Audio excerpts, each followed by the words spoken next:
Dans cette édition, nous irons dans le district des Savanes où le ministre chargé de la Défense effectue une mission. Paul Kofi Kofi est en mission de sensibilisation contre le grand banditisme et le terrorisme. La Côte d'Ivoire participe à la conférence mondiale sur le climat ouverte aujourd'hui en Israël. 400 jeunes venus de 70 pays du monde prennent part à la rencontre. L'enjeu, créer un climat d'échange et de partage autour de modèles scientifiques communs.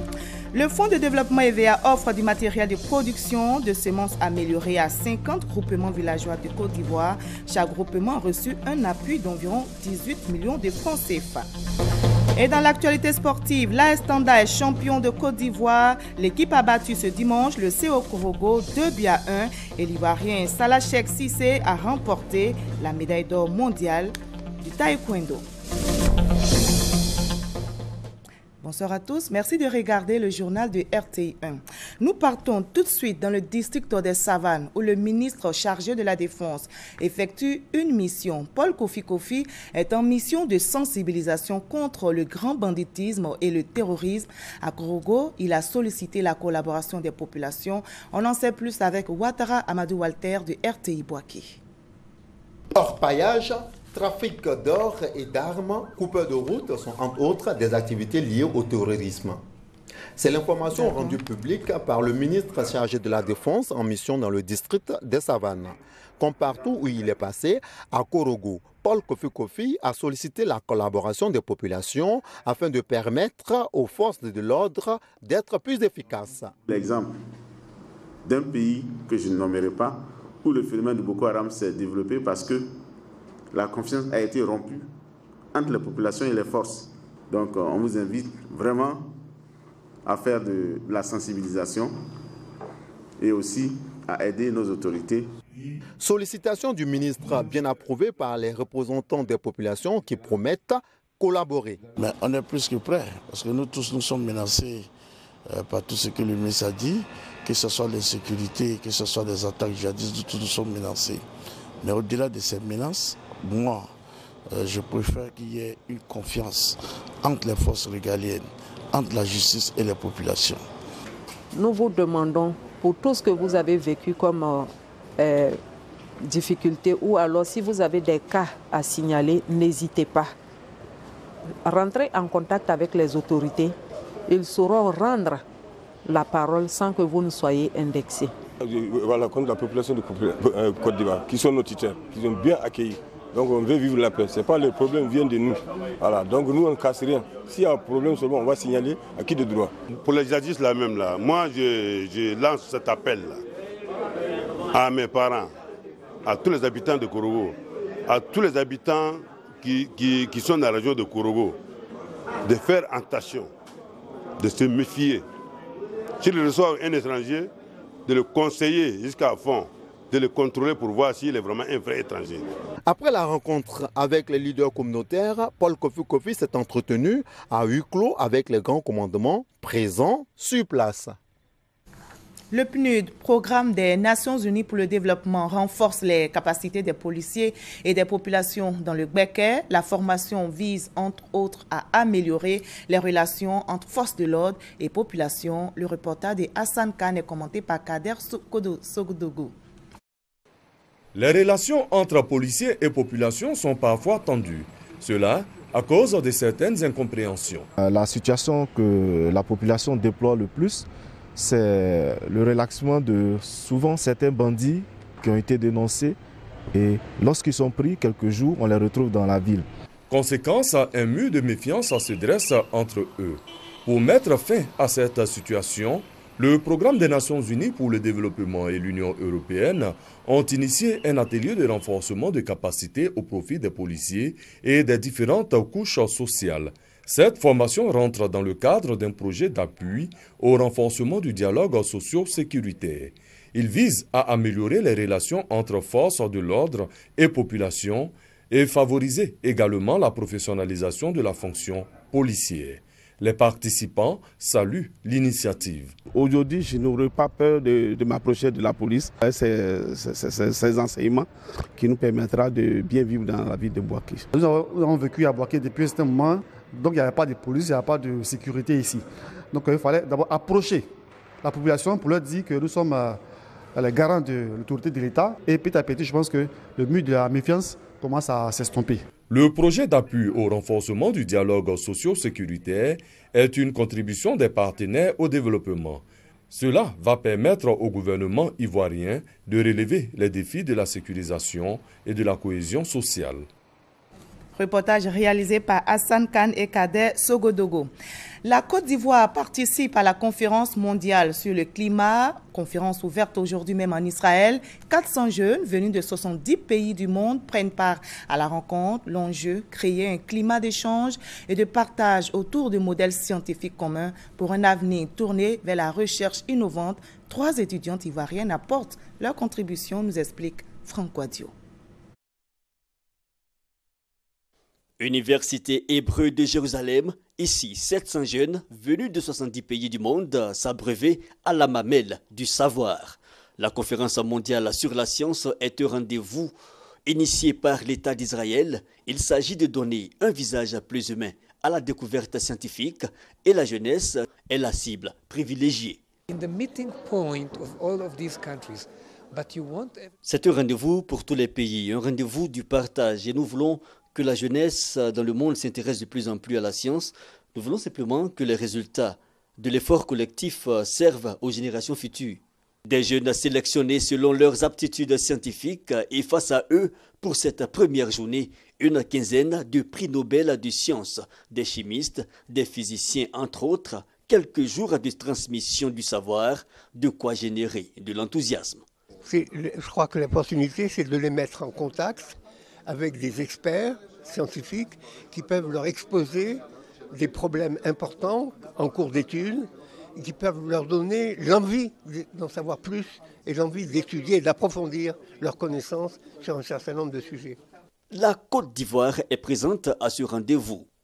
3 étudiantes choisies, issues de formations en économie, en administration des affaires, bref, divers angles d'études, mais une passion commune pour la science. Cette conférence nous permettra de suivre un chemin qui nous mènera tout droit à notre objectif et aussi nous apportera plusieurs connaissances puisqu'on le dit, ce que je sais, c'est que je ne sais rien. On ne finit jamais d'apprendre. Débutée le dimanche 15 août, la première conférence mondiale sur la science de Jérusalem durera 5 jours. Selon la Banque mondiale et le Fonds monétaire international FMI, les inventions et innovations sont la clé du développement économique pour les 30 années à venir. Mais la Côte d'Ivoire a-t-elle cette clé? Sinon, que faut-il au pays pour mettre en valeur ces inventions et en faire un moteur de croissance? La réponse avec Dr Yohou, inventeur et prix spécial du patronat ivoirien 2014. Il était l'invité du magazine du dimanche présenté par Fatou Fofana. Moi, je suis convaincu que j'ai trouvé, puisque j'exploite mon brevet. Les autres exploitent. Aujourd'hui, j'ai demandé à un certain nombre d'inventeurs, il ne faut plus demander de l'aide, il faut demander un appui. On a besoin d'être appuyé parce que nous créons des emplois. Nous pouvons faire que notre pays puisse aller à l'émergence. Parce que c'est de ça qu'il s'agit. Nous avons besoin d'exploiter nos brevets. Et c'est ce que nous sommes en train de faire. Moi, personnellement, j'ai commencé à exploiter. Il y a d'autres qui exploitent. Aujourd'hui, je vais vous donner un exemple. En Côte d'Ivoire, à un moment, je voyais les tuyaux dans les narines de certaines personnes parce qu'ils étaient malades. La sinusite? La sinusite. Je pensais même que les gens sortaient d'un état comateux. Quand je les vois, j'ai souvent peur. Je suis obligé de tourner le visage. Mais depuis un moment, un certain temps, moi, je ne vois plus ces choses-là. Mais cela est à mettre à l'actif d'un inventeur ivoirien, le docteur Bini. Je donne cet exemple. Il y a plusieurs exemples. Qu'est-ce qu'il a inventé? Il a inventé un procédé, un processus, un produit. Le GP20, je ne veux pas faire de publicité, mais qui aujourd'hui permet de guérir de la sinusite. C'est à cela que nous devons aller. C'est une volonté politique. On ne demande pas à l'État de nous aider, on demande à l'État d'appuyer les inventeurs qui existent, ceux qui ont trouvé, qui sont convaincus qu'ils ont trouvé, de mettre un mécanisme en place et qu'on appuie ces inventions pour que le travail soit... On peut créer des emplois. Les emplois peuvent être créés. On n'a pas besoin vraiment de crier « aidez-nous, aidez-nous ». Il faut appuyer les inventions qui sont... Le Fonds de développement EVA offre du matériel de production de semences améliorées à 50 groupements villageois de Côte d'Ivoire. Chaque groupement a reçu un appui d'environ 18 millions de francs CFA pour produire des plants d'EVA et créer des plantations, ce qui fait un total de 900 millions de francs CFA de semences offertes. nous explique Mamadou Kouassi. Le Fonds de développement EVA par cette opération a choisi de diversifier ses stratégies de production de plants dans le cadre de son programme d'appui à la création de plantations. Il s'agit désormais de responsabiliser le planteur. Même quand nous apportons la subvention, il y a une bonne partie de la population qui n'arrive pas à payer sa quote-part pour la subvention des plants. En plus du fait qu'après, il faut réaliser la plantation, donc il y a d'autres dépenses. Or là, vous êtes peut-être 40 autour d'un groupe et on vous donne une motopompe. C'est gérable. Et on vous apporte l'appui en termes de formation.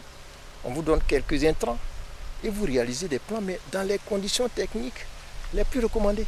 La cérémonie de Didier Vie marque la remise officielle de matériel de production aux groupements villageois engagés dans la réalisation de pépinières communautaires. Le projet enregistre l'appui financier du projet d'appui au secteur agricole en Côte d'Ivoire pour un montant de 900 millions de francs CFA. Il prend en compte 50 groupements à raison de 18 millions de francs CFA dans les régions de l'Ifou, du Nzi, du Moronou, du Bélier, de la Maraoué et du Gor. Le travail de groupe, en tout cas, c'est intéressant et puis ça avance. Vous voyez, c'est difficile. Donc, quand on est dans le groupe, pour aider les gens, c'est facile. Voilà pourquoi on s'est rassemblés et on a fait, par la grâce de Dieu, et on nous a aidé un peu à système de délégation. 12 groupements exercent déjà depuis 2014. Et à Didier-Ville, les communautés de pépiniéristes et de planteurs bénéficient du soutien déterminé du préfet du département, Dossan René. Il en est l'inspirateur et il en fait un véritable culte. L'organisation interprofessionnelle de la filière coton et l'unité de coordination du projet d'appui au secteur agricole en Côte d'Ivoire affichent une réelle volonté, celle de dynamiser le conseil agricole pour accroître la productivité. Elles viennent justement d'organiser au siège de la CIDT à Boaké un atelier pour valider le cahier de charges du conseil agricole de la filière Brahima Doumbia.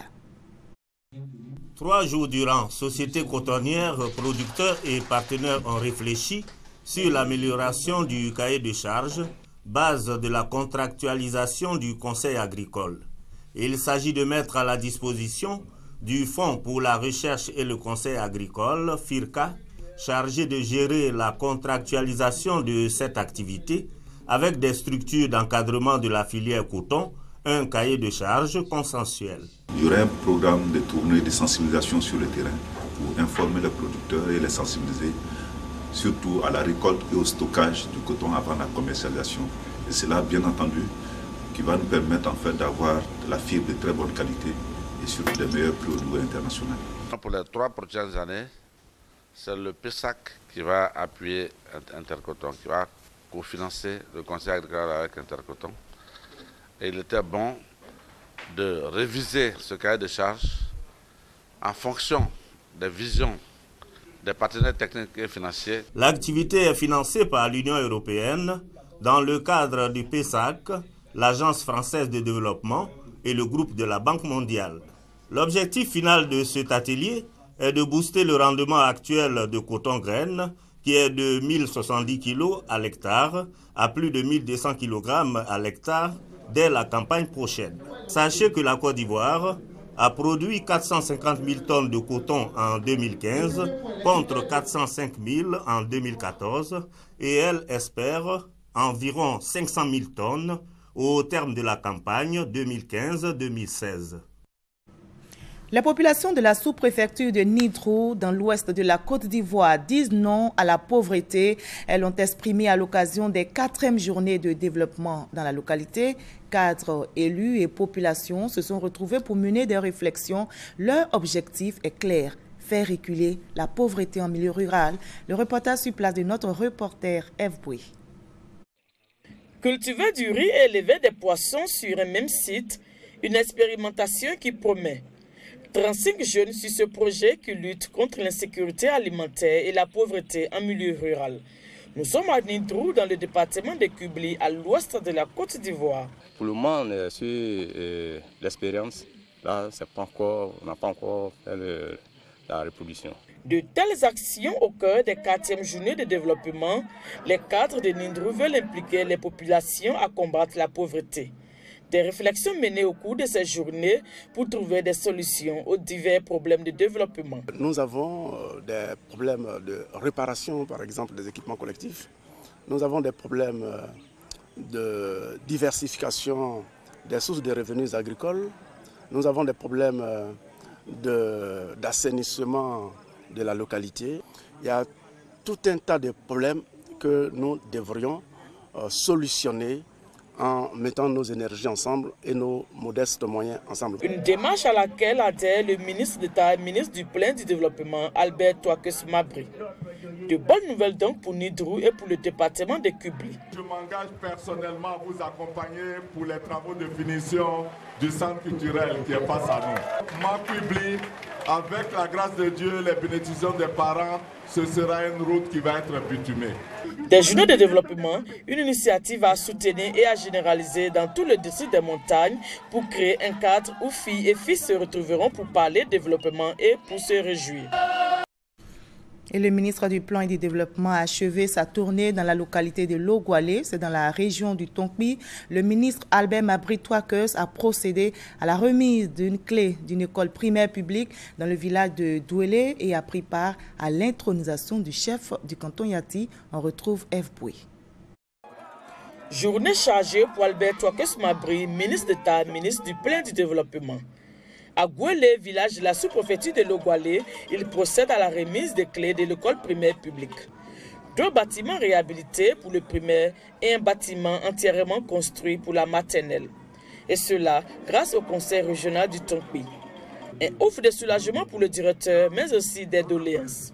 Les toits coulaient, il n'y avait pas de tabac, les enfants n'avaient pas les moyens. Je suis très heureux avec la présence de monsieur le ministre. Il y a besoin de latrines. Il y a besoin de l'électricité à l'école et un point d'eau. Ensuite, direction la cour de la municipalité de Logwalé. Ici, tout le canton Yati confie sa destinée à ce genre. Ma priorité, c'est le développement de ma région. Et qu'il y a la cohésion sociale. Et que mes chefs et moi, nous nous comprenions à merveille. Développement et cohésion sociale, des réalités avec le président Alassane Ouattara, le ministre Albert Touakes Mabry demande donc à la population de lui accorder un second mandat. Bingerville abrite de nombreuses opérations immobilières, mais dans la cité, on assiste aussi à des conflits fonciers entre les populations. Alors, comment mettre fin à cette situation? Le ministère de la Construction vient de mettre en place le réseau de gestion foncière apaisée, un réseau pour prévenir les conflits, comme nous l'explique Serge Coléa. Les opérations de délimitation, de lotissement et d'acquisition de parcelles dans la circonscription administrative de Bingerville font l'objet de nombreux conflits fonciers. Des conflits qui mettent à mal les projets immobiliers collectifs et particuliers. Le réseau pour une gestion foncière apaisée, en abrégé GEFA, composé des présidents de commissions foncières de l'ensemble des villages de Bingerville, réunit les acteurs du foncier en vue de trouver une nouvelle approche. Qu'à Bingerville, on ne se découpe plus à la matière sur les terres, et que pour toute question foncière, pour tout litige foncier, nous puissions discuter. Pour les responsables du ministère de la Construction, du Logement, de l'Assainissement et de l'Urbanisme, tous les acteurs du foncier doivent inscrire leur démarche dans les réformes administratives initiées par le ministère, notamment l'arrêté de concession définitive et le redressement des lotissements irréguliers. Cet atelier va tout droit dans l'application, la mise en œuvre de la politique du ministère telle que édictée par monsieur le ministre de la Construction, du Logement, de l'Assainissement et de l'Urbanisme. La délimitation des terroirs constitue une autre question épineuse pour laquelle les experts de l'atelier souhaitent travailler en synergie avec la chefferie. Il serait bon que le réseau s'attache des conseils des spécialistes du foncier comme le géomètre expert. L'atelier recommande une collaboration étroite entre les structures administratives, les villages, les opérateurs du foncier et les géomètres experts. Objectif, faire respecter les normes prescrites afin que les parcelles soient délimitées, l'outil est mis à la disposition des acquéreurs en toute sérénité. Parlons à présent de planning familial, une solution à la mortalité maternelle et infantile. L'Agence américaine pour le développement international et un géant pharmaceutique allemand vont permettre aux femmes de Côte d'Ivoire de bénéficier d'un nouveau contraceptif à moindre coût. La Côte d'Ivoire, sachez-le, est le premier pays francophone à bénéficier de ce projet. Le reportage de Fatou Fofana.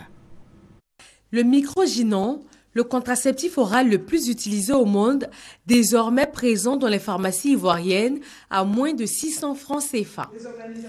C'est le fruit d'un partenariat public-privé signé entre l'Agence américaine pour le développement international USAID et le géant pharmaceutique allemand Bayer Healthcare. Notre rôle dans ce programme, c'est de réduire le prix du produit à un marge où on peut toujours donner accès au long terme durable. Et le rôle de USAID, c'est d'aider à la sensibilisation de la communauté. Le gouvernement américain travaille avec le gouvernement ivoirien afin d'améliorer la sécurité contraceptive parce que c'est l'un des piliers d'un bon système de santé.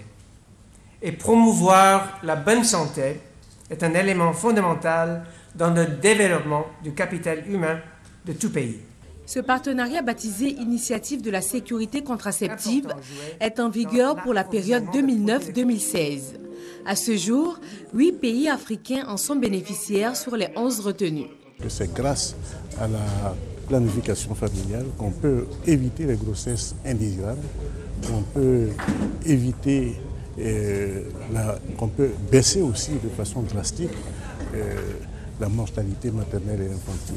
Premier pays francophone à accueillir le projet, la Côte d'Ivoire se voit dotée d'un soutien de taille dans la mise en œuvre de son programme national de la santé, de la reproduction et de la planification familiale. Surtout quand on sait que le pays enregistre 614 décès pour 100 000 naissances vivantes. Ouvrons à présent le chapitre politique de cette édition avec cette rencontre du RDR à Korogo. Les militants se mobilisent pour la victoire d'Alassane Ouattara, candidat du RHDP à la présidentielle prochaine. Les responsables du parti viennent d'initier une série de formations à l'endroit des militants. Voyons cela avec Charles Tatou. Réduire le taux de bulletin nul à la prochaine présidentielle afin de permettre aux candidats du Rassemblement des Oufouettistes pour la démocratie et la paix, RHDP, d'être élus au premier tour. C'est le sens de cette formation initiée par la direction du RDR au profit des militants de ces 10 coordinations d'enseignants issus du district des Savanes. Le district des Savanes, il faut le savoir, compte 3 régions: le Poro, la Bagoué et le Tiologo. Les rudiments nécessaires ont été donnés aux participants pour une élection sans bulletin nul. 2 modules de formation ont marqué les travaux, notamment la maîtrise du processus de vote et les enjeux de l'élection présidentielle d'octobre. La contribution des militants du RDR. Les responsables locaux et les envoyés de la direction du RDR ont exhorté les leaders de ces structures à sillonner tous les villages et hameaux du district des Savanes, afin de restituer ces techniques de vote aux militants de base. L'élection présidentielle, c'est vrai que la candidature du président Alassane Ouattara est portée par l'ensemble des structures du RHDP, mais il appartient à nous, militants du RDR, de venir informer les militants sur leur mission, sur les attentes du parti. Chaque coordination a reçu un kit de formation composé d'un ordinateur portable, d'une vidéoprojecteur et d'une clé USB. Les responsables départementaux du RDR ont également obtenu des documents pour la formation de leurs collaborateurs. Cette série de formations des formateurs va s'étendre aux autres districts du pays. L'Alliance pour la démocratie de Côte d'Ivoire a lancé officiellement ses activités hier à Agboville. Le parti politique créé en septembre 2011 prône la réconciliation des Ivoiriennes et des Ivoiriens par la promotion de la paix, gage de prospérité et de développement. Hugues Viblé. Pour l'Alliance pour la démocratie en Côte d'Ivoire, la date du 15 août 2015 sera gravée en lettres d'or dans ses annales. Créé en septembre 2011, le parti politique a choisi ce jour pour lancer officiellement ses activités. À Agboville, où ils se sont donné rendez-vous pour l'occasion, les membres de l'ADCI, réunis autour du président du parti, Marcel Akpa-Kromel, ont invité les Ivoiriens à se mettre tous en alliance autour de la Côte d'Ivoire. Le parti fait de la stabilité des cœurs son credo. Nous voulons bâtir une nation forte, sans rancune, sans haine, mais avec fidélité. Œuvrons ensemble pour la victoire de tous dans un pays en alliance nouvelle. Hommes, femmes, enfants, jeunes et vieux, soyons les ambassadeurs de la paix valeur. Tous en alliance, en unité, en amour et en paix. La paix valeur à la DCI se définit comme la paix qui vient du cœur, du dedans. Pour le parti qui entend marquer sa présence à l'élection présidentielle d'octobre, elle est gage de prospérité et de développement. La devise de l'Alliance pour la démocratie et la paix en Côte d'Ivoire, unité, amour et paix. Et en sport football, l'AS Tanda est champion de Côte d'Ivoire. L'équipe s'est imposée 2-1 face au CO Korogo au stade Alitimité de Bondoukou lors de la 26e et dernière journée du championnat national, tandis que l'ARSEC Mimosa, son dauphin, a battu 1-0 le Sporting Club de Gagnoa au stade Biakaboda Katitori. Ils auront tenu le suspense jusqu'à la dernière journée du championnat, ces guerriers du Gontougo. Sur leur base à Bondoukou face au CO Korogo, la tâche n'a pas été facile pour les joueurs de l'AS Tanda. Dès la 8e minute, Sanogo Issa ouvre le score pour Korogo. Tanda voit alors le titre s'éloigner. Mais heureusement, Nguessambi Nguessan assure l'égalisation avant la pause. Malgré la parité au score, les espoirs de Tanda vont s'écrouler dès la reprise, vu qu'au même moment, l'ASEC Mimosa, le poursuivant direct, mène au score à Gagnoa face au Sporting Club de Gagnoa, 1-0. La bataille est rude à Bondoukou. L'AS Tanda force dans le jeu. Kofi Firmin, l'entraîneur du club, voit la menace et fait intervenir Samassi Ibrahim. Et 5 minutes plus tard, il offre l'avantage à son club. AS Tanda 2, Korogo 1. Un score entretenu jusqu'à la fin de la rencontre. La victoire de l'ASEC Mimosa à Gagnoa ne changera rien. L'AS Tanda est au sommet cette saison et rentre dans l'histoire du football ivoirien avec ce premier titre de champion. Et l'Ivoirien Salah Cheikh Cissé vient de remporter la médaille d'or mondiale du taekwondo à Moscou. L'Ivoirien a su classer cette compétition qui a réuni les meilleurs acteurs du monde du 14 au 16 août à Moscou en Russie. Une médaille encourageante pour la Fédération ivoirienne de taekwondo qui obtient une autre médaille au plan mondial après la médaille d'argent obtenue par Firmin Zokou au mois de mai dernier.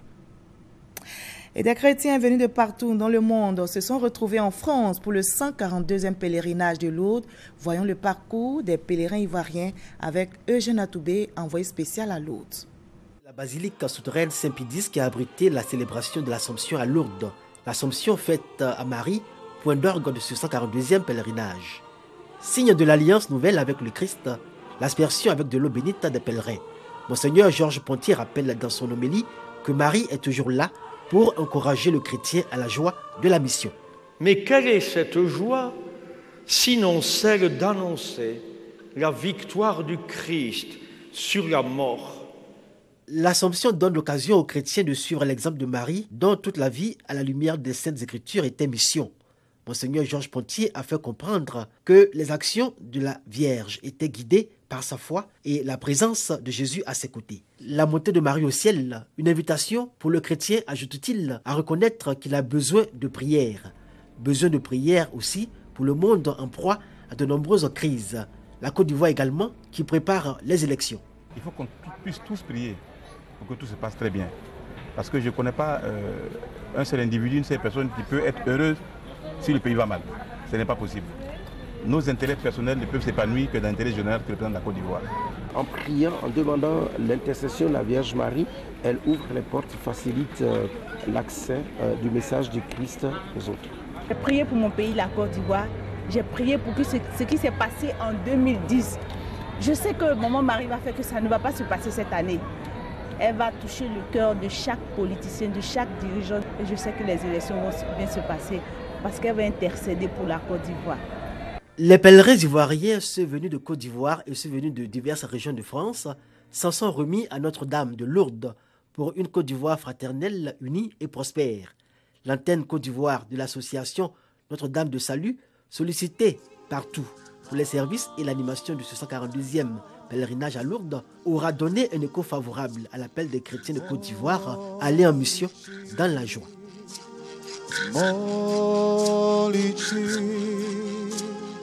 Mignonne, Moliti,